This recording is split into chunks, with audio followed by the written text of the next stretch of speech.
This video is in regards to your Typography Fundamentals midterm and the visual theme that you're creating for it. I'm giving you some simple restrictions to try to give you a clear direction on what I expect on this particular assignment. So here are some of those restrictions which are meant to help. First off, left align. So left align, period. So parts 1 and 2 will be left aligned. Each will have of course you're going to have more than one slide like this, but they'll all follow the same conventions. You'll have a 1, 2, 3 part visual hierarchy that will alternate. The first slide you'll focus on typography fundamentals, and that will be number 1, and the second slide and all the transition pages, the actual part number and the type will be the focus, and typography fundamentals will take a back seat. It's important that you abide the margins. These are for your text, not your images. Again, these are for your text, not your images. So your artwork can extend to the boundaries. This is called a bleed. It can bleed over the edges. So the artwork can bleed over the edge and it will be clipped. Please do not do this. That's a mistake. You always need to keep your text within the margins because this area is important. Another restriction that is meant to benefit you and make this assignment a little easier is I'm going to ask you to use one typeface. Okay, so select a single typeface family that contains various fonts such as light, regular, medium, bold, and black. Having a condensed and or extended version can also be beneficial. Fix that. Also be beneficial. Avoid italics for the time being because they create alignment issues. Again, you can't align to the left and have a nice clean left alignment if your type is italic. So make sure to keep that in mind. In this case, this is just one font of many you could have chosen. I'm using the font called Paralucent, and it has many members of the family. And you can get these from Adobe Fonts, or you can get these from Google Fonts. But try not to use the fonts on your computer. And again, this has been gone over in class, how to use Adobe Fonts and how to download Google Fonts. But you want to work with one family. Different members of that family, and you want to contrast those weights. So it's almost always going to be a bold weight contrasted with a regular or thin weight.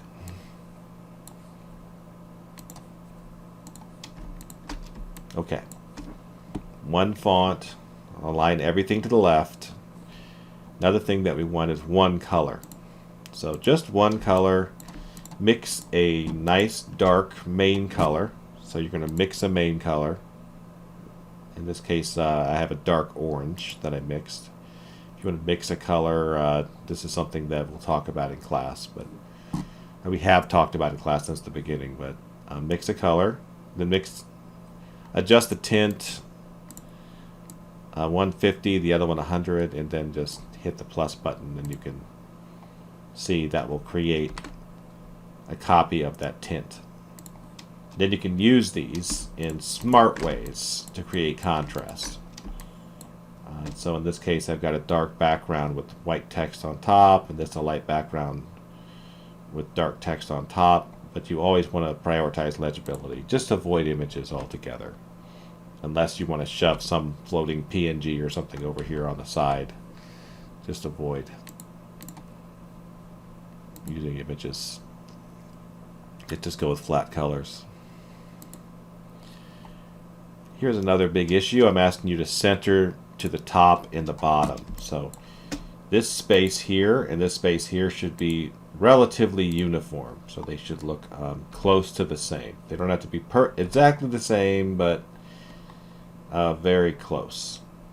In other words, this space and this space should be uniform on both slides. You can see this one, it's much wider, but the space should be uniform, period. Keep that space uniform. Top to bottom, we're centering top to bottom. And if it's a little off, of course you make little adjustments, but make sure you stay within the margins. So that is a priority. And something that I'm going to be a stickler on. I'm going to pay attention to that space. It can be approximate. It doesn't have to be exact, but it should be centered top to bottom. Your text frame, you can actually set your text frame so that it does align to the center. You can right click to go to text frame options. You can align this to the center. Or you can just eyeball it. Another thing that's important is uniform element spacing. So in other words, you've got these 3 different elements. Notice what I did. I've got the same amount of space between here, here, and here. Because of this rule I created right there, I had to double the spacing to make this look right. But this spacing should be uniform, so this is double that. But as you can see, the uniform spacing top to bottom, left to right really does look nice. It's very clear this is number 1. This is a unit right here. This is all one unit.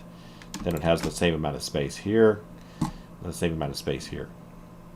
And you also want uniform element line spacing. So anything that has more than 2 lines, you want to make sure you repeat the same spacing. So this spacing does not need to be the same as this spacing, but the lines for Typography Fundamentals Midterm should not be different from one another. And the lines for the parts 1, 2, and 3 should not be different from one another. So keep these uniform.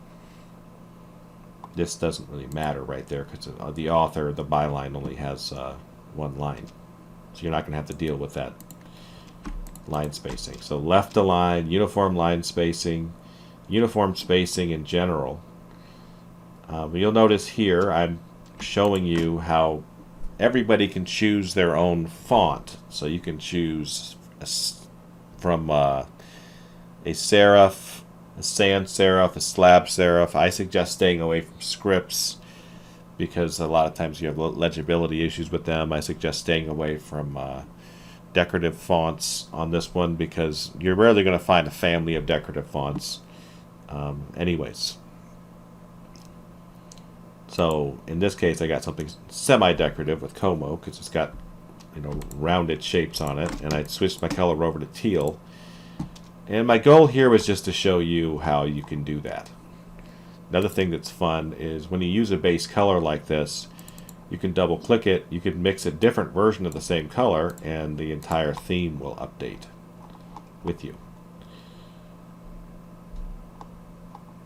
So that is pretty darn handy. In fact, I'll do that again up here so you can see how quickly and easily it can actually be done. Look at that.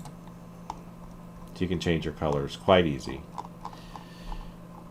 But these are the conventions, and this is the format I would like for you to follow.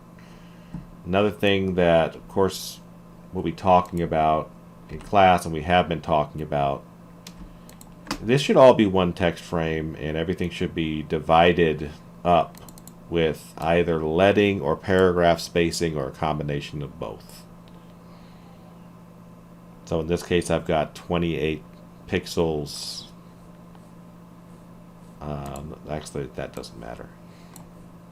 I've got 53 pixels above this paragraph. I've got 18 pixels above this paragraph. And that's how this is divided up. I'm guessing I probably use some leading too. I really don't care so much in this class.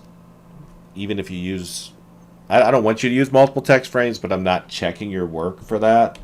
It's really about you being able to see the spacing issues. So whatever method you want to use, hopefully you've mastered leading and paragraph spacing, but if you haven't and you have multiple text frames, you know, it's not the end of the world, but at the end of the day, this is the look you want. And of course, you can use a different font, but I'm giving you a restriction on layouts and formatting to try to make your life easier. If you want to try to be creative, that's okay, but I'm going to be focused on readability, legibility, and the typographic rules that we've covered already in the class. So you should anticipate I'm going to be looking at your work based off that. So if you use this template for the conventions and the design conventions for this assignment, you'll probably be more successful. But if you are confident and you want to try something more complex, more power to you. Go ahead. But this is just meant to be helpful. If you have any questions, let me know. Have a good one.